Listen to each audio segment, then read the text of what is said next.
আমার সঙ্গে পশ্চিম বাংলাতে যখন কেউ প্রোগ্রাম নেয় সরাসরি আমার সঙ্গে কথা হয়। আমার কোনো টাকা পয়সার শর্ত থাকে না। আমি বলি না যে আমার এত টাকা লাগবে। আজকে আয়োজক কর্তৃপক্ষকে বলে দিবেন, জিজ্ঞাসা করে নেবেন যে আমাকে টাকা পয়সার কথা আমি বলেছি কিনা, বা তারা আমাকে কথায় আগিয়েছে কিনা। আমার দরকার হয় না। কথা বুঝতে পারছেন ভাই? কারা কারা শুনতে পারছেন একটু হাত তোলেন তো ভাইজান। শুনতে পাচ্ছি তো আমরা। তো আমি প্রায় 300 কিলোমিটার দূর থেকে আসছি। জলঙ্গি মানে ফারাক্কা থেকে 140 কিলোমিটার। কথা বুঝতে পারছেন? প্রায় 300 কিলোমিটার, 8 ঘন্টা সফর, আবার 8 ঘন্টা যেতে হবে 16 ঘন্টা। আমার সঙ্গে যখন কথা হয়, গোটা পশ্চিম বাংলায় সরাসরি আমার সঙ্গে কথা হয়। আমি সরাসরি বলে দিই যে ভাই, রাত্রি 11:30-এর মধ্যে আমার প্রোগ্রাম যে শেষ করতে পারেন নেবেন, নচেত আমাকে মাফ করবেন, আমি যেতে পারবো না। এটা আমার সঙ্গে কন্ট্যাক্ট হয়। কিসের বলেন তো ভাই? টাকার না, সময়ের। কিসের? সময়ের। আপনাদের কমিটির সঙ্গে না হলো আজকেও 20 বার বলেছি যে যখনই দেবেন 11:30-এ কিন্তু শেষ। আমার পরে যদি আপনারা চান সেইভাবে আপনারা আগে শিডিউল তৈরি করে নেন। গত কালকেও বলা হয়েছে, আমি যেদিন প্রোগ্রাম নিয়েছি সেদিনও বলে দিয়েছি। তাই আলোচনা কিন্তু 11:30-এ শেষ হবে। তাই আপনারা যদি রাগ করেন বা মনে করেন যে না রাহুল ভাই এখানে এসে এরকম করলো, এমনটা নয়। কারণ আপনারা আমার সঙ্গে কথা রাখেননি। আমার সঙ্গে পরামর্শ করা দরকার ছিল যে রাহুল ভাই আপনাকে তো 11:30 পর্যন্ত বলেছিলাম, কিন্তু ভাই আমাদের এই কাজের জন্য একটু সময়টা লেট হয়ে গেছে, তো ভাই একটু ক্ষমা করবেন। আপনি আমাদের মাদ্রাসার তরফ থেকে আপনাকে বলছি যে আধা ঘন্টা বেশি বলেন, এমন সৌজন্য বোধ দেখান নাই। দেখিয়েছেন? কথা বুঝতে পারলাম না। 9:29 ঢুকেছি মসজিদে,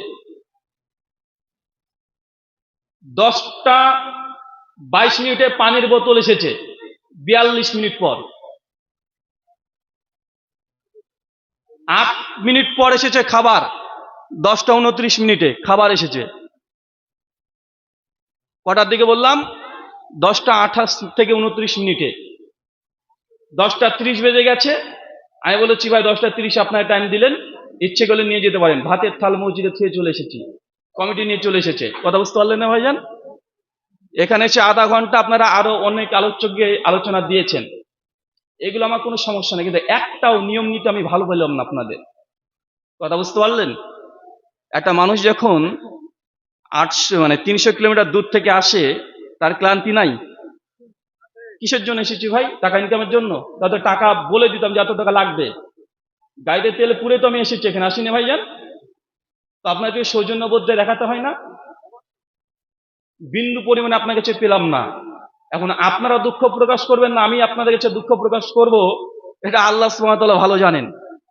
যে দুঃখ প্রকাশ কারা করবে? আমি করব না আপনারা করবেন, না আপনারা গ্রামবাসীরা করবেন?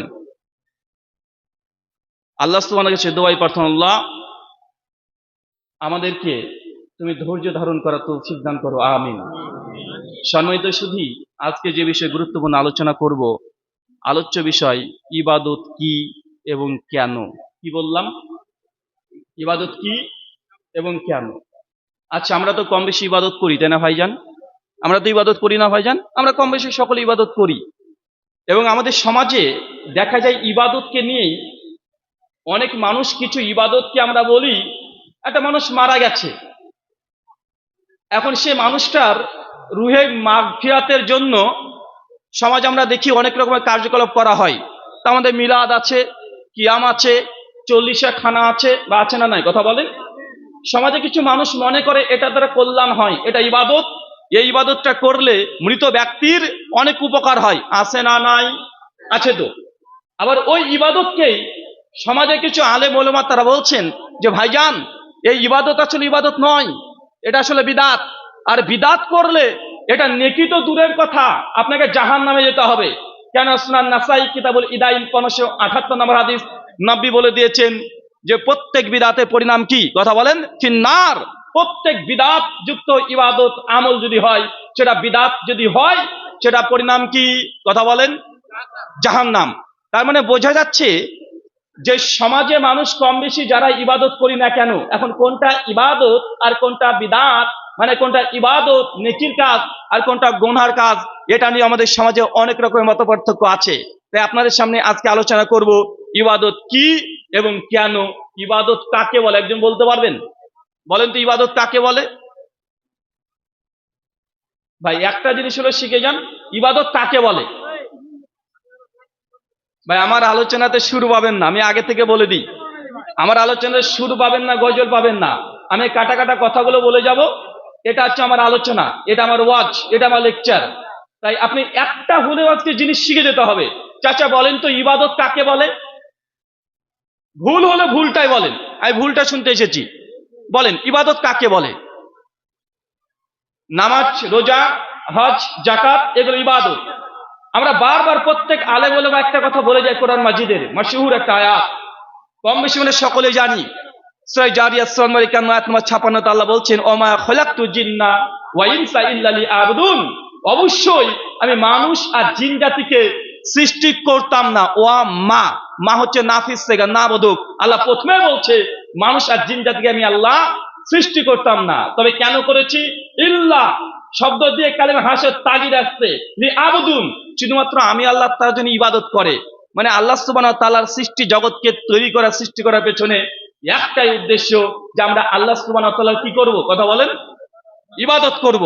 এখন ইবাদত যদি আমাদের উদ্দেশ্য হয়, আল্লাহ সুবহানাহু ওয়া তাআলার সৃষ্টির উদ্দেশ্য ইবাদত, বা ইবাদত এটা তো আরবি শব্দ, বা এটা বাংলা জানা দরকার আছে না নাই? ইবাদত মানে হুকুম পালন করা। একজন ইবাদত মানে নামাজ পড়া, রোজা করা। ভাই এত কথা বলছেন কেন রে ভাই? বুঝলাম তো, কি সমস্যা ভাই? একটু থেমে যান ভাই। ইবাদত হচ্ছে, বাংলা যদি ডাইরেক্ট মানে করেন, এর বাংলা মানে হবে দাসত্ব করা। কি করা? কথা বলেন আরো জোরে। ইবাদত মানে দাসত্ব করা। কার দাসত্ব করা? আল্লাহ সুবহানাহু ওয়া তাআলার দাসত্ব করা, এটা হচ্ছে ইবাদত। যদি টাকার দাসত্ব করেন, মানে টাকার জন্য গোটা বিশ্ব জগতে যা ইচ্ছা আপনি তাই করতে পারেন, হালাল হারাম বাঁচবেন না, কাউকে যদি বলে তোকে মার্ডার করতে হবে, এত লাখ টাকা দেবো, মানে আপনি টাকার জন্য এই যে মানুষকে যদি আপনি হত্যা করে দেন, এটা কার ইবাদত করলেন? মানুষের নয়, টাকার গোলামিত্ব করলেন। টাকার কাছে সবকিছু আপনি উল্টা পাল্টা করে দেন, আছে না নাই? কথা বলেন। আপনি মনে রাখবেন, ইবাদত এটা বাংলা অর্থ যদি করা হয় দাসত্ব করা।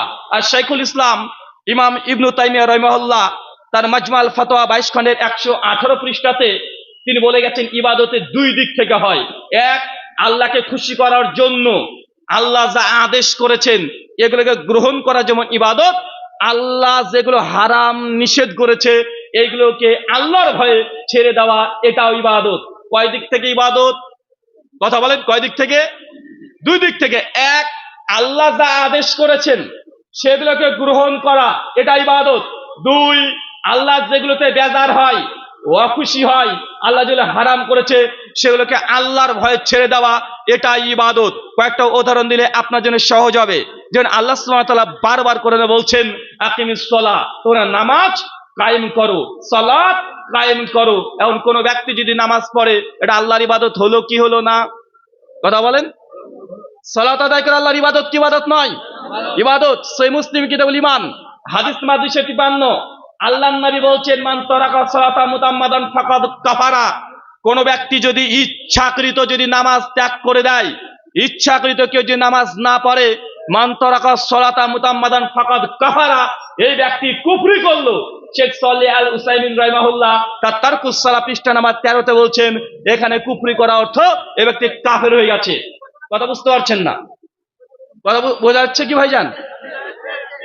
আল্লাহ নবী বলছেন, যে ব্যক্তি ইচ্ছাকৃত নামাজ ত্যাগ করে দেয়, এই ব্যক্তি কুফরি করলো। এই কুফরি অর্থ এই ব্যক্তি আমলগত ভাবেই সে একজন কাফের হয়ে গেছে। কেমন কাফের? সুনান নাসাই 466 নম্বর হাদিস, আল্লাহ নবী বলছেন, মুসনাদ আহমদের রিওয়ায়াতে এসেছে, আল্লাহ নবী বলছেন, যারা সালাত আদায় করে না, যারা নামাজ পড়েনি, তারা কিয়ামতের মাঠে তাদের সঙ্গে উত্থিত হবে। তাদের মধ্যে একজন আছে ফেরাউন। কে? আল্লাহর ওলি ছিল। ফেরাউন কে চাচা? হামান কে? ভালো মানুষ সেগুলো? আল্লাহর ওলি বড় বড় একটা নাকি? এদের সম্পর্কে যদি না জানেন, এক কথায় বায়োডাটা, গোটা বিশ্ব জগতের সবচেয়ে নিকৃষ্ট কোনো ব্যক্তি যদি থেকে থাকে, তাহলে এরা হচ্ছে সবচেয়ে নিকৃষ্ট মানুষ। আল্লাহ নবী বলছে, যারা সালাত আদায় করেনি, যারা নামাজ পড়েনি, তারা কিয়ামতের মাঠে ফেরাউনের সঙ্গে উঠবে, মানে আপনি ফেরাউনের উম্মাত হিসেবে উঠবেন, নবীর উম্মাত হিসেবে আপনি উঠতে পারবেন না। যতই আপনি গালে এক ভর্তি জর্দা নিয়ে আশিক রাসূল দাবি করেন না কেন, নামাজ নেই।